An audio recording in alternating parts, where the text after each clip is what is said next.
UPSC connect में आप सबका स्वागत है। एथिक्स, इंटीग्रिटी और एप्टीट्यूड का के सीरीज में आज का जो टॉपिक है, हम लोग ऑलमोस्ट जो है सिलेबस के एंड में पहुंच चुके हैं।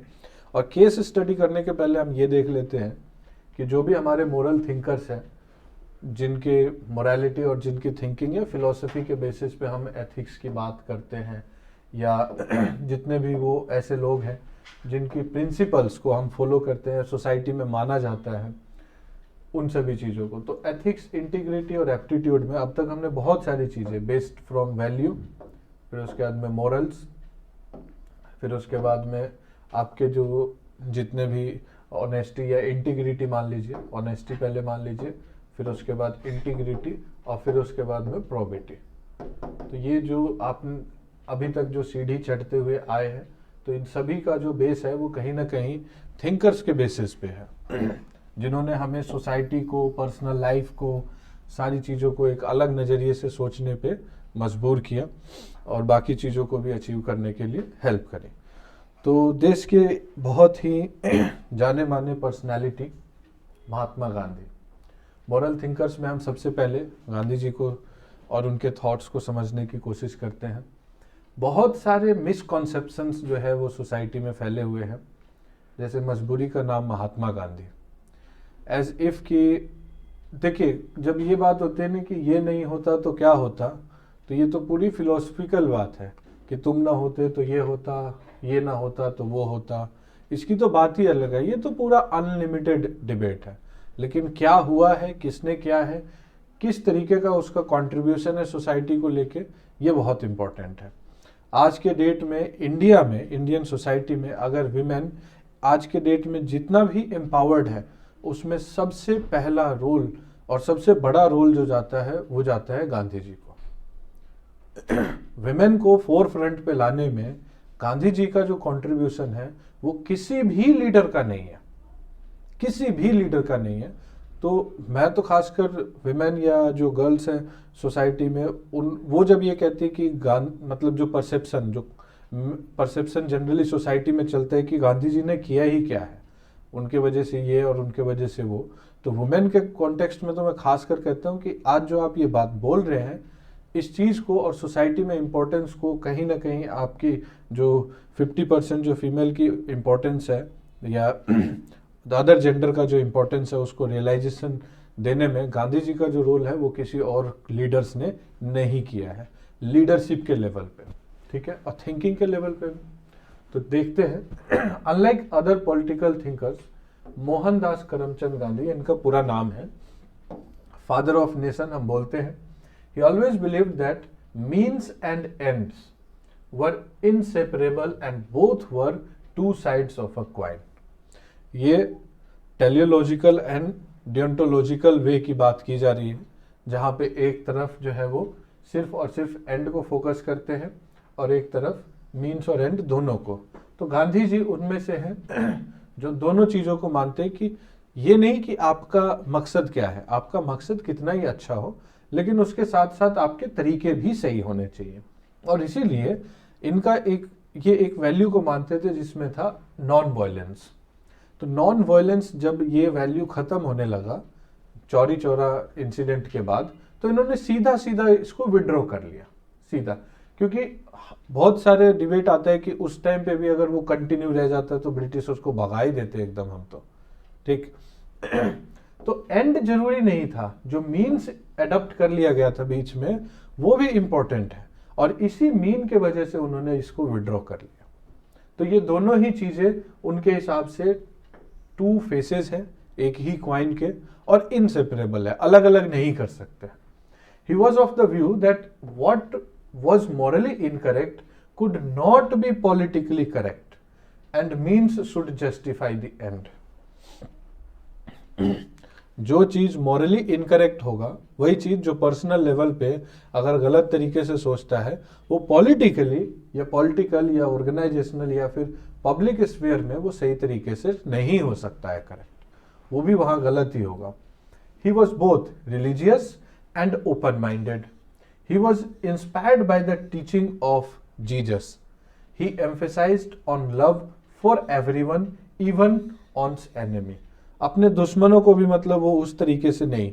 और यही प्रिंसिपल है कि जब किसी ने जो बोलते हैं फेमस कि अगर एक गाल पे थप्पड़ मारा तो दूसरा गाल भी आगे कर कि ले भाई।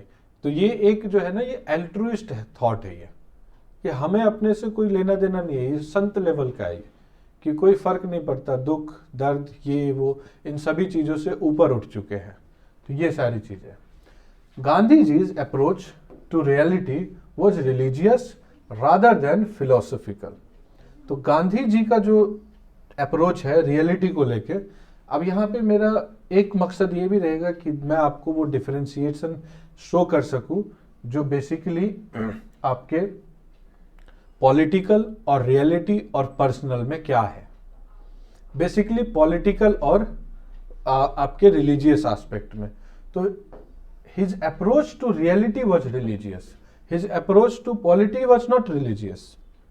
पॉलिटिकल अप्रोच उनका रिलीजियस नहीं था, उनको रियलिटी को लेकर के जो अप्रोच था वो जो है वो रिलीजियस था, और rather than philosophical. He approached reality through non violence, non violence के थ्रू रियलिटी को अप्रोच करते थे। Okay, now non violence was an integral part of every religion. ये हर रिलीजन को का एक पार्ट है कि वायलेंस तो नहीं करना है। किसी भी धर्म में जो हिंसा है उसको सपोर्ट नहीं किया गया है, इंक्लूडिंग इस्लाम। उसमें भी जो है वो हिंसा को अप्रोच नहीं किया गया है। He said that non-violence is in Hinduism, it is in Christianity as well as in Islam. If non-violence disappears, Hindu dharma disappears. Islam does not forbid its follower from following non-violence as policy. Gandhi ji was not a visionary, but a practical idealist. वो practical में हर चीज को लेते थे, और idealism जो उनका था वो प्रैक्टिकलिटी को लेकर के होता था। He was a man of his actions, he was also irresponsible optimist, irrepressible optimist. वो बहुत ही अच्छे और बहुत ही मतलब ऑप्टिमिस्टिक पर्सन थे पर्सनल लेवल पे भी।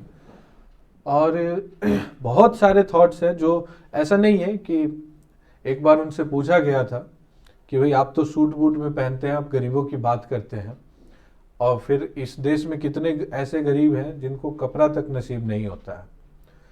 और उसके बाद से उन्होंने जो है वो एक कपड़ा धारण करने का जो प्रचलन है वो कर लिया था।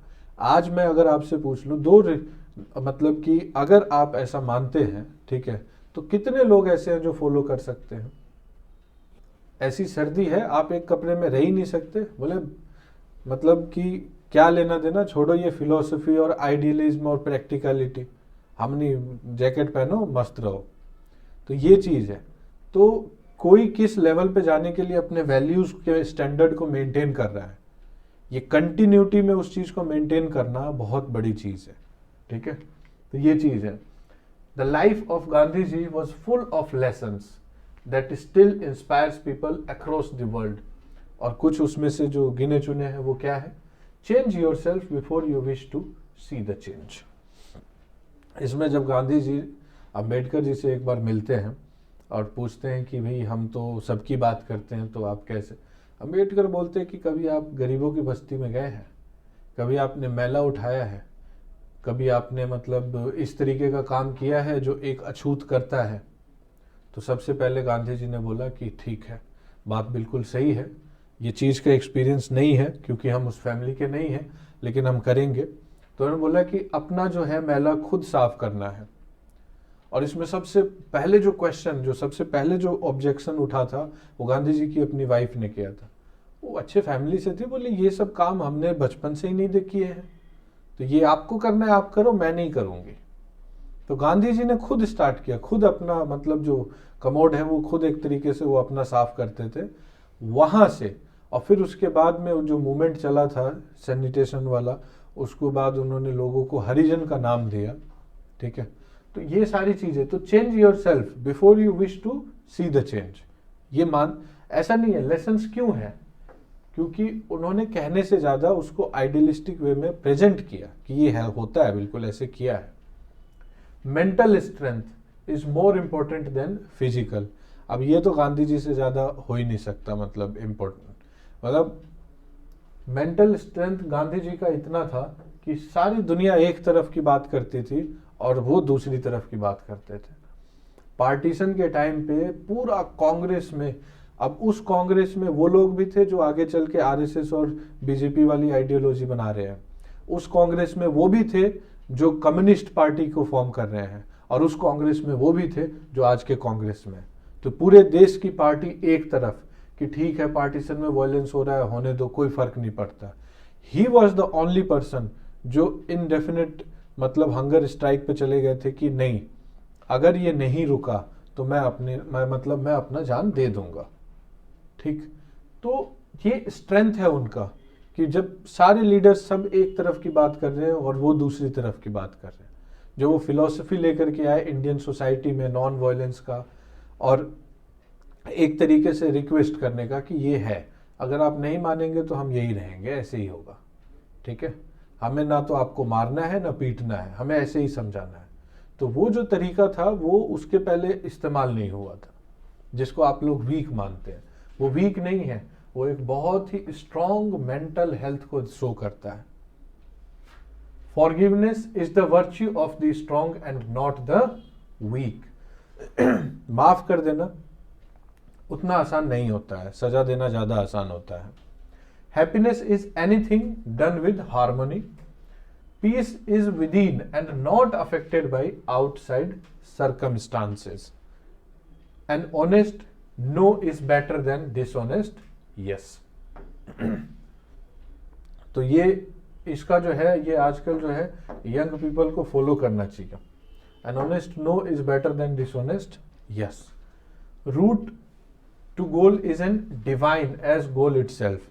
ये वही चीज है जो बोलता है कि मीन्स और एंड्स दोनों ही चीजें जो है वो सही होनी चाहिए, डिवाइन होनी चाहिए। Action speaks the priority. ये तो बहुत ज्यादा लोग सोशल मीडिया पे इसको बोलते भी हैं कि भाई अगर वो आपके लिए मतलब अगर जरूरी मानेगा ही तो फोन उठा लेगा। ऐसे मैसेज, बहुत सारे मैसेज चलते हैं कि भाई बहाने बनाते हैं, नहीं उठा रहा तो, और लिटरली अगर कोई फोन नहीं उठा रहा है इसका मतलब वो बहाने ही बना रहा है, नहीं तो इंपॉर्टेंट चीजों के लिए हर कोई समय निकाल ही लेता है, ठीक है। तो एक्शन स्पीक्स द प्रायोरिटी, कि किसी पर्सन का क्या प्रायोरिटी है वो उसकी एक्शन में शो हो जाएगा। Never give up and be consistent to the work. Gandhi ji की लाइफ में, उनकी पॉलिटिकल लाइफ में आप ये देखेंगे कि जब वो पॉलिटिकली एक्टिव नहीं है तो वो सोशली एक्टिव है, बहुत अच्छे तरीके से सोशल हेल्प कर रहे हैं, सोशल रेवोल्यूशन लाने की कोशिश कर रहे हैं, सोसाइटी में चेंज लाने की कोशिश कर रहे हैं, एजुकेट कर रहे हैं लोगों को, अवेयर कर रहे हैं लोगों को, ठीक है। तो कंसिस्टेंसी तो है, आपको मौका मिल रहा है तो भी, नहीं मौका मिल रहा है तो भी। दूसरी चीज आप ये भी देखेंगे कि गांधी जी एक तरफ और पॉलिटिकल स्ट्रक्चर गांधी जी के टाइम का एक तरफ। गांधी जी के टाइम का जो पॉलिटिकल स्ट्रक्चर है उसने गांधी जी को बखूबी इस्तेमाल किया अपने पॉलिटिकल मूवमेंट्स के लिए। जब भी गांधी जी इरेलेवेंट हो गए थे उनको पॉलिटिकली सपोर्ट नहीं मिला, जैसे कि चौरी चौरा के बाद में उनको पॉलिटिकल सपोर्ट नहीं मिला था। जैसे कि आप जब विदेशी कपड़ों का जो आपने त्याग किया और जगह जगह जलाने लगे थे तो जितने भी इंडस्ट्रियलिस्ट थे वो सब उनके अपोजिशन में आ गए थे, विरोध में आ गए थे। और आपको पता है पार्टी आज की हो या उस समय की हो, इंडस्ट्रियलिस्ट और बिजनेसमैन ही सपोर्ट कर मतलब फंड करते हैं पॉलिटिकल ऑर्गेनाइजेशंस को। तो पॉलिटिकल ऑर्गेनाइजेशन ने भी सपोर्ट खत्म कर दिया था। लेकिन कंसिस्टेंसी हमेशा उनकी समाज के प्रति बनी रही, चाहे वो पॉलिटिकली हाईलाइटेड हो या फिर पॉलिटिकली हाईलाइटेड ना हो। तो never give up and consistency का एक लेसन है जो हमें गांधी जी से सीखने को मिलता है। रिजल्ट आए या नहीं आए, बट आप अपनी उतनी ही निष्ठा से पढ़ाई को कंटिन्यू रखें। कोई बात नहीं, अभी नहीं आया तो फिर आ जाएगा मौका, लेकिन ये नहीं कि रिजल्ट खराब हो गया तो उदास बैठ गए और बस हो गया कि अब तो कुछ और ही कर लेंगे, नहीं। तो ये चीज never give up. We become what we think, ये भी वो मानते हैं कि जो आप सोचते हैं आप वही बनते हैं। तो इस सेंस में तो है कि जैसा आप सोचेंगे वैसा आप बन जाएंगे। His ethics of truth, selflessness, justice, communal harmony have rightfully earned the title of Mahatma for him. तो ये चीजें हैं, महात्मा का जो टाइटल है वो उनके अपने वर्च्यूज, अपने जो उनके जो लेसन्स है जिसमें वो वैल्यूज रिफ्लेक्ट होते हैं, जिसके वजह से इनको मिला है. नाउ ट्रुथ की बात करें अगर, तो Gandhi quotes God with truth.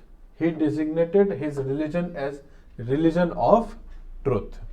Truth is the light of knowledge by which the darkness of ignorance is removed. Knowledge जो है वो किस चीज को रिमूव करेगा?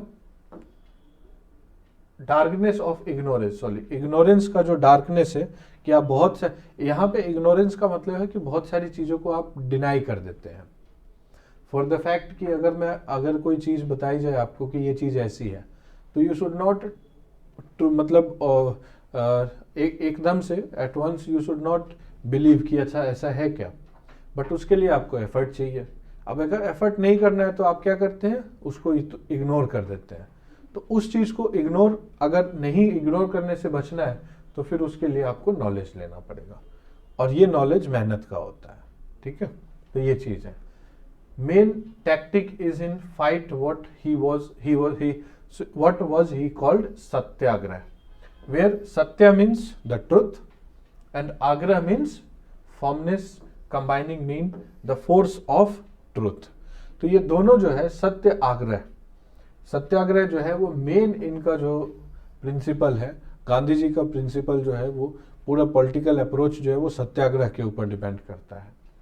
It means holding firm on toward the truth and resistance the untruth actively but using only through non-violent means. तो एक तो है कि जो भी आपका रिजल्ट है वो तो अपनी जगह पे है, लेकिन जो आपके मीन है वो भी जो है वो नॉन वायलेंट ही होने चाहिए. अब अगर आपको पर्सनल लेवल पे लगता है कि भाई वायलेंट होना चाहिए, तो देयर इज नो चांस कि आपको गांधी अच्छे लगेंगे. सीधी सी बात है. एंड कभी भी आप इस चीज को कमेंट करें तो आपका अपना ओपिनियन है कि वायलेंटली हम किसी चीज को अचीव कर सकते हैं, तो यू शुड नॉट से कि Gandhi was wrong. Gandhi was right what he believed. Gandhi ji जिस हिसाब से वो उनका विचार था, वो अपने विचार से कभी भी विचलित नहीं हुए. जो उनके प्रिंसिपल्स थे वो उससे कभी भी हटे नहीं. But there are many persons जो अपने विचार उनके कुछ और थे, फिर कुछ उनकी लाइफ में इवेंट हो गया, फिर वो चेंज हो गए, वो बदल गए. फिर ठीक, अब बदल क्यों गए? क्योंकि फिर उसको बोलते समय के अनुसार इंसान को बदलना चाहिए, तो वो कंसिस्टेंसी नहीं रही. तो उस केस में जब गांधी जी को आप डालते हैं तो गांधी जी में कंसिस्टेंसी दिखेगी. वो बदले नहीं है अपने प्रिंसिपल को लेकर के. जो सत्याग्रह का, नॉन वायलेंस का जो फर्स्ट टाइम वो लेके आए थे, वही कंटिन्यूटी में रहा उनके साथ. ट्रुथ, सच बोलने का जो एक हैबिट था उनका, बहुत तगड़ा था. और माई एक्सपेरिमेंट विद ट्रुथ, ये किताब आप पढ़िए तो हिम्मत चाहिए इतने ऐसे सच लिखने की जो सच का कन्फेशन गांधी जी ने किया है. ठीक है, आपके अंदर आपने भी बहुत सारे ऐसे काम किए होंगे, बट हार्डली आपको ऐसा कोई आपको इतना करेज होगा कि उन सभी कन्फेशंस को आप मतलब उन सभी एक्ट्स को आप कन्फेस कर सके कि हाँ हमने ऐसा किया है. तो Gandhi ji said, suffer the anger of opponent, endure with silence, never retaliate, never surrender and submit out of fear. तो कहने का मतलब ये है कि अपने अपोनेंट, जो आपका अपोनेंट है, उसके एंगर को आप झेल सकते हैं, साइलेंस से उसको टैकल करिए. तो ज्यादा चिल्ला करके जवाब देने से कुछ होगा नहीं. Keep silent and never retaliate, never surrender. कभी भी सरेंडर नहीं करना है डर के मारे. ठीक है, आपने मतलब डर लग रहा है आपको, ऐसा है. I don't remember, maybe I don't want to mention, but there is an incident कि एक फ्रीडम फाइटर थे, तो वो पहले ब्रिटिश गवर्नमेंट को काफ़ी अपोज करते थे. फिर उनको एक बार सजा हो गई. फिर उन्होंने लेटर लिखते हैं वो, और लेटर है वो लेटर लिखते हैं कि प्लीज़ फॉरगिव मी, मुझे माफ़ कर दीजिए, आगे से ऐसा कुछ नहीं होगा. एंड उस लेटर के बाद में फिर उसके बाद उनका इन्वॉल्वमेंट नेशनल मूवमेंट में नहीं दिखता है. तो ऐसे भी लोग हैं और दूसरी तरफ दूसरे लोग भी हैं जो कंसिस्टेंट रहे हैं। तो दोनों में ही है। तो दोनों चीज़ों को कंपेयर करके आपके सामने यहाँ पे कंपैरिजन करने का मतलब मेरा ये नहीं है कि एक अच्छे हैं एक बुरे हैं। मैं बस ये दिखाना चाहता हूँ कि जो जिस प्रिंसिपल के बेसिस पे जो इंसान बना है उस प्रिंसिपल को क्या वो मेंटेन कर पाया पूरी लाइफ। क्योंकि आप सिविल सर्वेंट है, आपसे गवर्नेंस में प्रोबिटी की मांग की जाती है। और प्रोबिटी का मतलब कि आपका जो विचार है वो उसका स्टैंडर्ड हाई होना चाहिए और कंसिस्टेंटली होना चाहिए from the day of joining two the day of retirement. ये नहीं कि एक्सपीरियंस के साथ साथ सब सिस्टम के साथ सिस्टम में ही ढल गए, कि गए थे चेंज और करने के लिए और खुद ही चेंज हो गए। तो कंसिस्टेंस नहीं है। और शायद यही कंसिस्टेंस नहीं होने की वजह से एथिक्स का पेपर आपके लिए डाला गया है कि आपको कंसिस्टेंट रहना है भैया। आपको बदल नहीं जाना है सिस्टम के हिसाब से, आपको सिस्टम को बदलना है। ठीक है, तो ये चीज है। तो प्रोबिटी का मतलब होता है कि आपके स्टैंडर्ड को कंटिन्यूटी में मेंटेन करना। तो दोनों चीजों को आप जितने भी यहाँ पे थिंकर्स को देखेंगे उन सभी को आप इस कॉन्टेक्स्ट में जज कर सकते हैं कि क्या जो इन पर्सन का जो स्टैंडर्ड था क्या उनकी पूरी पॉलिटिकल या पूरी लाइफ में मेंटेन रहा। अगर रहा है तो नो डाउट बहुत अच्छे रहे हैं, और नहीं रहा है तो फिर उसका अपना इम्पैक्ट है। तो आपको इस कॉन्टेक्स्ट में देखना है। नॉन वायलेंस, अच्छा दूसरा है नेवर इंसल्ट और कर्स द अपोनेंट। ये भी उन्होंने कभी नहीं किया पूरी लाइफ में। Protect their property even if it cost their life. तो ये चीज है कि प्रोटेक्ट करना है। इसका ये जो है इसका प्रैक्टिकल एग्जांपल कहाँ मिलेगा, जब पार्टीशन हुआ था। तो पार्टीशन हुआ था तो बहुत सारी लूट पाट मची थी, प्रॉपर्टी लूटी जा रही थी, चीजें लूटी जा रही थी। तो उन्होंने बोला नहीं, जिसका जो है वो प्रोटेक्टेड होना चाहिए। ऐसा नहीं है कि मतलब वो जा रहा है या उसको भगा रहे हो आप तो उसका सारा कुछ लूट वूट कर लो। नॉन वायलेंस दूसरी चीज है। According to him in non violence is the highest law, अहिंसा परमो धर्मा। He considered non-violence as the most effective means to fight against discrimination and falsehood by developing love, cooperation, forgiveness, help, kindness in humanity। अब आप एक एक चीज को देखिए। Love society में बहुत जरूरी है, फैमिली में बहुत जरूरी है, कोऑपरेशन इतना ही जरूरी है, सोसाइटी में भी फैमिली में भी। फॉरगिवनेस, कुछ होता है तो दोनों चीजें जरूरी है। कॉन्फ्लिक्ट कम करेगा फॉरगिवनेस होगी तो, फैमिली में भी सोसाइटी में भी। हेल्प, इस तरीके से कोई भी क्राइसिस होगा अगर हेल्पफुल नेचर है सभी इंसान का तो कभी भी कोई भी कम्युनिटी सफर नहीं करेगी। काइंडनेस, काइंडनेस होना चाहिए। आप किसी को तड़पता हुआ या किसी को मतलब इन नीड में देख रहे हो और आपके अंदर हेल्प का कोई वैल्यू ही नहीं है तो सोसाइटी कैसी बन जाएगी फिर। और जैसी सोसाइटी बनेगी वैसा फिर कंट्री रहेगा। तो ये सारी चीजें जो है वो सारी चीजें बहुत जरूरी हैं और ये नॉन वायलेंस से होता है। ठीक है, वायलेंस करेंगे तो नहीं होगा। और वायलेंस का एक एग्जांपल है लिंचिंग। लिंचिंग से क्या होता है, लिंचिंग डेमोन्स्ट्रेट करता है। पब्लिक लिंचिंग होती है जो बहुत सारे भीड़ मिलके किसी को पीट दिया, क्या शो करता है कि देयर इज नो काइंडनेस, किसी ने हेल्प नहीं करी, वहां फॉरगिवनेस बिल्कुल नहीं था। अच्छा बच्चे ने चोरी कर ली, एक इंसिडेंट था कि कहीं बच्चा चोरी करता हुआ पकड़ा गया और उसको कूट दिया, मतलब बुरी तरीके से, हाथ पांव टूट गया, बेचारे को अधमरा कर दिया। अरे भाई चोरी करते हुए पकड़ा गया है ना,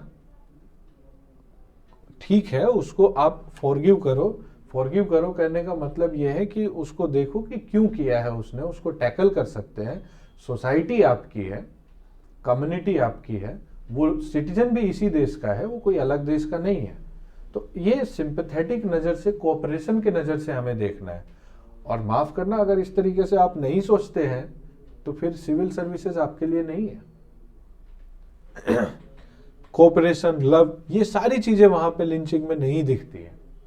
और ये सब शो करता है कि आपके अंदर ह्यूमैनिटी नाम की चीज बिल्कुल नीचे जा चुकी है। तो ये फर्क है, ये सारी चीजें नॉन वायलेंस को लेके। Morality and religion, Gandhi ji said True religion means emphasis on the moral values of man as spirit. The essence of religion for him was to live for others.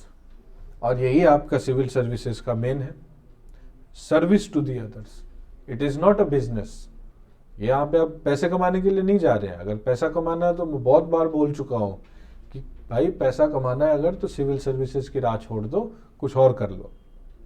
यहाँ पे तो सेल्फ सर्विस बिफोर सेल्फ की बात हो जाती है कि मतलब आपको अपने से ऊपर उठ करके दूसरों के बारे में सोचना है, और ऐसे सोच सकते हैं then civil services is truly for you.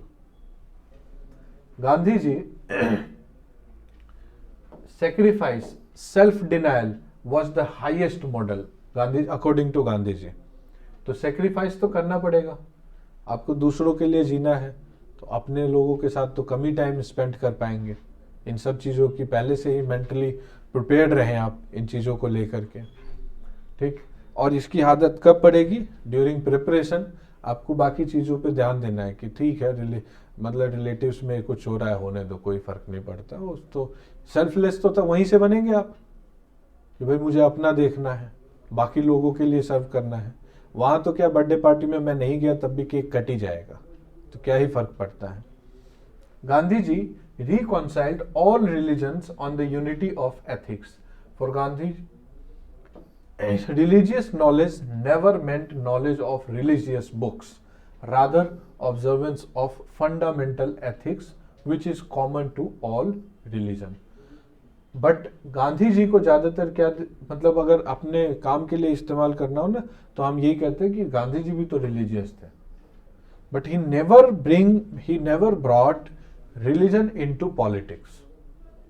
Gandhi ji was much religious. Gandhi ji बहुत रिलीजियस थे, शायद उतने ही रिलीजियस थे जितने अब्दुल कलाम रिलीजियस थे. ना अब्दुल कलाम रिलीजन को पॉलिटिक्स में लेके आए, ना गांधी जी लेकर के आए.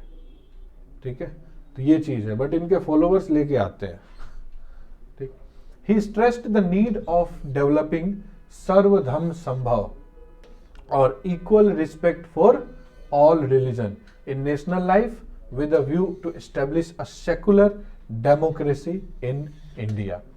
अब खैर सेकुलरिज्म का डिबेट तो बहुत ही अलग ही जा चुका है और बहुत डिफरेंट तरीके से चलता है, तो we are not going to discuss that. Sarvodaya, इसके ऊपर कई बार क्वेश्चन आता है. Gandhi ji emphasized on Sarvodaya through Antyodaya, implying that welfare of all through the weakest of the society. तो डेवलपमेंट जो है किस तरीके से होगा, या वेलफेयर जो है वो किस तरीके से होना चाहिए? ऑल, लेकिन through the weakest of the society. जो सबसे वीकेस्ट पार्ट है वहां से होते हुए सभी का जो है डेवलपमेंट होना चाहिए. इनके नाम से, ये दो वर्ड्स के नाम से कई पॉलिसीज भी है गवर्नमेंट की. सर्वोदया का मतलब होता है डेवलपमेंट ऑफ ऑल. ठीक है. The economic development of a country should be based on bottom to top concept. ये जो weakest है ये bottom है. Bottom का मतलब हो गया weakest, और उसके बाद में top का मतलब क्या हो गया? richest.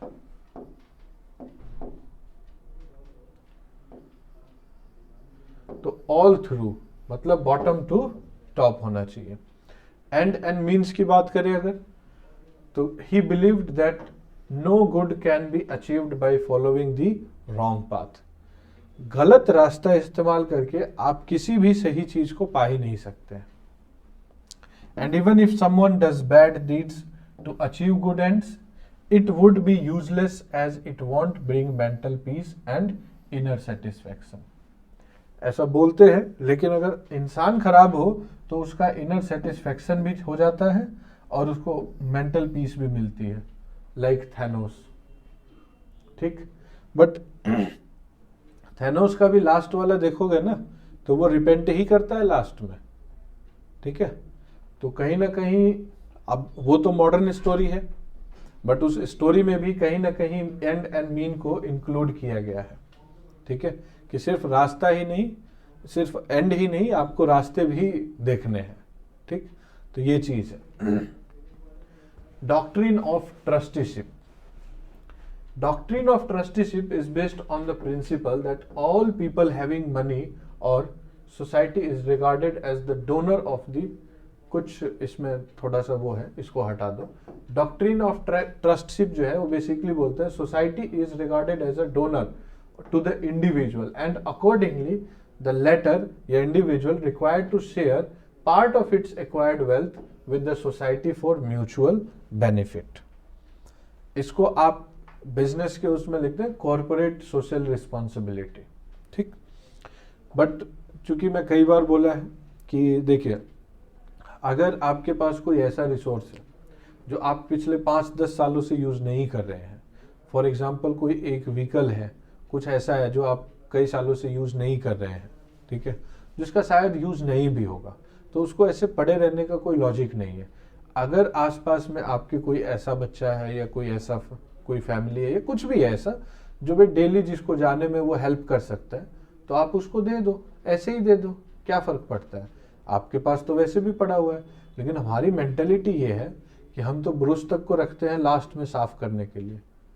डोनेट तो मतलब दान के लिए हमारे यहाँ पे बहुत सारे लोग फेमस है, ठीक है, बाली से मतलब बलि से लेकर के कर्ण तक फेमस है, लेकिन हमारे अंदर दान की कोई ऐसा कोई वो है नहीं। तो ये चीज है, ठीक है। तो थोड़ा सा इसको देखना है। ट्रस्टीशिप जो होता है सोसाइटी में, मनी में, इकोनॉमिक वैल्यू में, इसको हम देखते हैं कि सोसाइटी आपको सारी चीजें देती है, तो आपकी भी रिस्पॉन्सिबिलिटी है एज एन इंडिविजुअल कि आप उसको रिटर्न में कुछ दे, और म्यूचुअल बेनिफिट होता है इसका, ठीक है। अब इसका देखिए एक प्रैक्टिकल एग्जांपल में पॉलिटिकल सीन बना करके भी दिखा दे सकता हूँ। जैसे ये पूरा इलाका है, ठीक, यहाँ पे बहुत सारी दुकानें हैं और ये एक गली है, फिर यहाँ भी बहुत सारी दुकानें हैं, ठीक, और ये जो गली है ये सारी की सारी जो है ये किसी एक रीजन में, किसी एक एमएलए के उसमें आता है, ठीक। अब कहने की बात है आपको आकर के डेली यहीं पे बैठना है और यहीं पे काम करना है, ठीक। अब जितनी दुकानें हैं आप सब मिल करके चाहें तो इस रोड को बनवा सकते हैं, इसके लिए आपको सरकार की जरूरत नहीं है, ये सब आप ही का है। चाहे वो गली हो, अपने गली के आगे सीधा सीधा अगर बनाने की कोशिश करें तो वो पूरी गली जो है अपने आप बन जाएगी। लेकिन आप डिपेंड करते हैं कि नहीं, पहले कोई आएगा, फिर वो वोट मांगेगा, फिर उसके बाद हम उससे बार्गेन करेंगे, फिर उसके बाद में हम देखेंगे क्या है। अब वो फिर वैसे ही होता है फिर मामला, जबकि आप उस चीज को कर लो तो फिर उसके बाद वो क्या बारे बोलेगा हम सड़क बनवाएंगे, नहीं वो हम बनवा लेंगे। तुम बताओ स्कूल खोलोगे कि नहीं खोलोगे, तुम ये बताओ। तुम बताओ हमारे यहाँ से कोई बीमार होगा तो एम्बुलेंस सर्विस रहेगी 24 घंटे सोसाइटी के बाहर की नहीं रहेगी? ये तो हम देख लेंगे, रोड वोड का कोई दिक्कत नहीं है, हम इसको खुद बनवा लेंगे, बाकी आगे का बताओ। तो ये जो सोसाइटी को कंट्रीब्यूट करने का जो मामला है, ठीक है, ये इंडिया में और हम बहुत कम देखते हैं इसको। ये पूरी गली खराब है, हम खराब गली में झेल जाते हैं पूरी जिंदगी, लेकिन हम मिल करके नहीं करते हैं ये काम। तो ये थोड़ा सा कोऑपरेशन और उस चीज को लेकर के है। ये स्वच्छता, क्लीनलीनेस, अभी ये पूरा ड्राइव जो है वो चल रहा है गवर्नमेंट ऑफ इंडिया का, ठीक। Sanitation is more important than independence. Gandhi said cleanliness is next to godliness.